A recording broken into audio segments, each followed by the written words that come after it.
Ljubav je igra. Igra je život.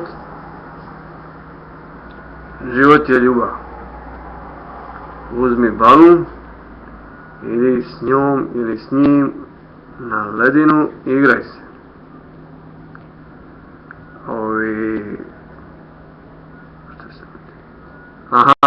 Ako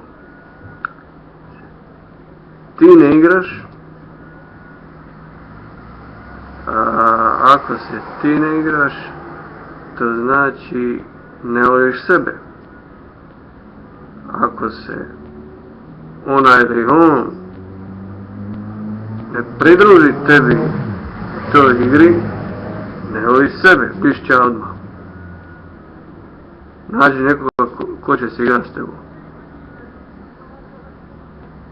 To ti je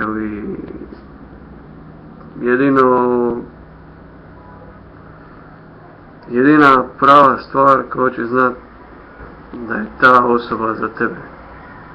Uzmi balun, bilo koji, i se igrat na ledinu.